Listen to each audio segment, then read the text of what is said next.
I'm never waking up saying, well, today's gonna be the same thing. No, every day I wake up, I'm like, I feel like I've never climbed before. I'm like, come on, I've never done this. How strange is that? And really exciting. The desert climbing offers that possibility for endless creativity and endless possibilities for first ascents.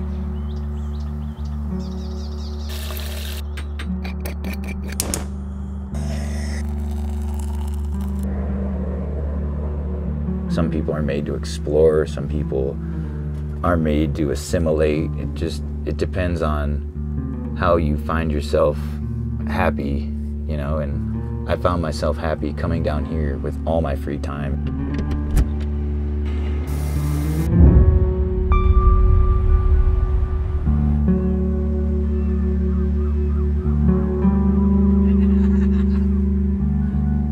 After climbing out here for 20-something years, you know, you get the FA bug and you start looking for lines of your own, and you can scratch your name into something of your own and leave it there. Everybody else drives into the creek and they're like, I've driven in 100 times, I'm just gonna get to Super Cracked Buttress, park my car and climb. And every day we have to slow way down because even though we've done the drive hundreds of times, we're like, oh, I never saw this, I never saw this.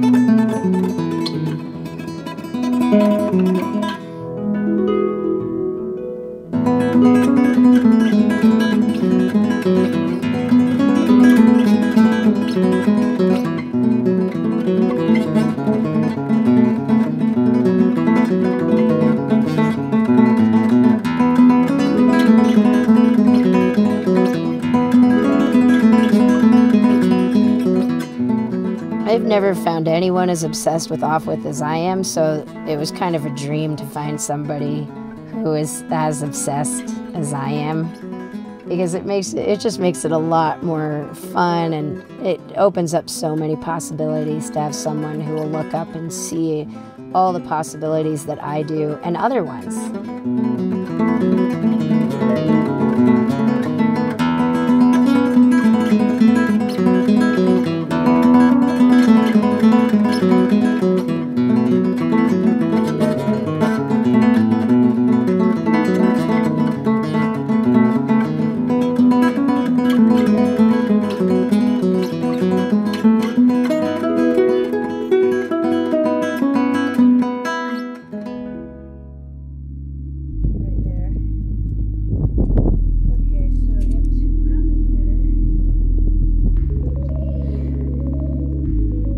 We keep running into more and more confusing and complex and different. It always requires some new way of thinking and a new way of moving your body.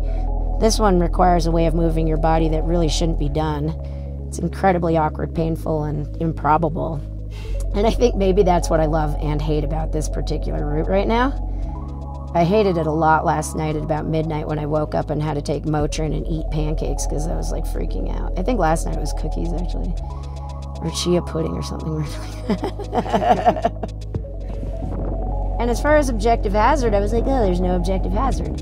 But yesterday we pretty much almost everybody died because a big rock inexplicably fell out of the middle of the climb. So that was cool, I guess. I'm like, dude, any single piece I fall on is gonna shatter the interior. The cam is gonna come out. I'm gonna land on the arete. It's gonna be a really bad day. Oh, dude, I need a smoke after that one, bro. That was fucking a bit much. Thank God that. I don't know where the rocks went, but dude, they were bigger than a fucking breadbasket, bro. Oh my That's for sure. God.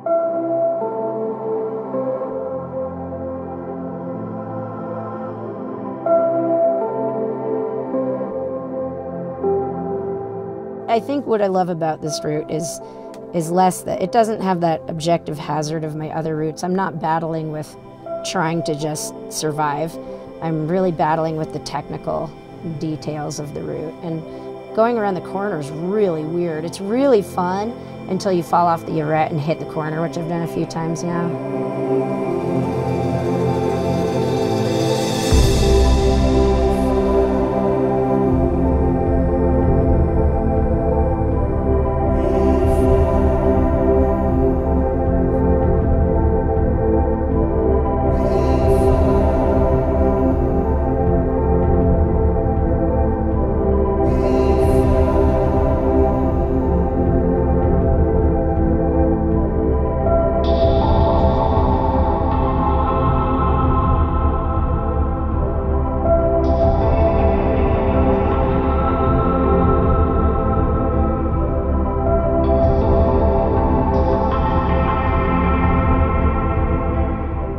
But then it's crazy because the route turns into, I don't know, it's almost 45-degree overhanging sixes, which is a size I've never encountered. I think it's weird with off-width because you can climb them like I have for 7 or 8 years, or like Devin has for 20, and we can run into sizes that we've never encountered. How is that even possible? And there's endless amounts of creativity and imagination in these first descents because they're all different.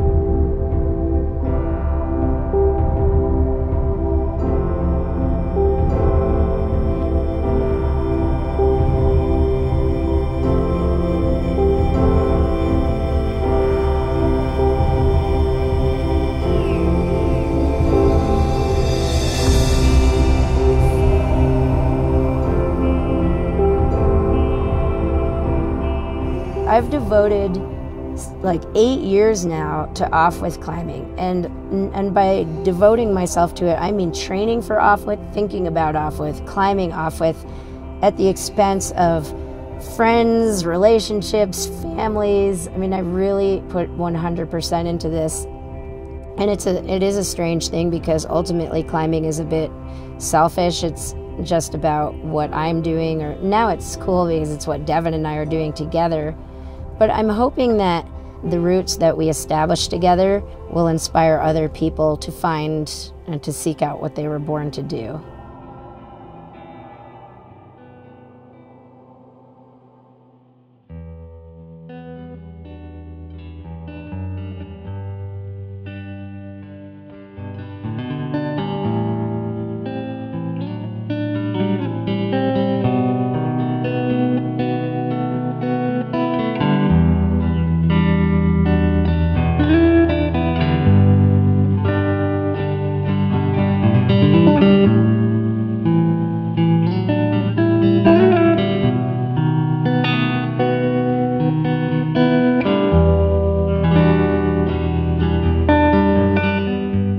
As you get older, life happens faster than you think, and this time last year I never would imagine that I'd be able to be climbing full-time, to be able to stay on the road and do what I do every day and love it as much as I do. You know, it never loses its fun, its appeal. It doesn't really go away. If you can find someone that's got that same passion and drive every day, and you fill that space up that's whatever you want it to be and make it work, it's the most fulfilling thing I've ever done. Filling that space that you didn't know existed in your happiness, that's not a nice house or a really nice car or a sweet bank account. It's something else, and I hope everyone can find that somewhere in their life.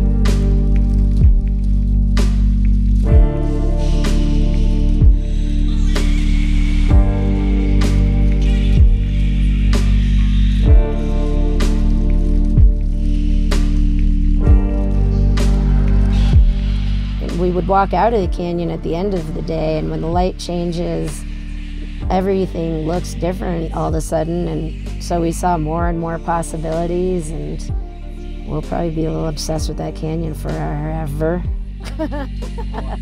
Everybody falls in love with a certain venue or a certain area that they frequent and love, but you see people over the years coming back to the desert, back to this place. It just doesn't go anywhere because it's such a magical place.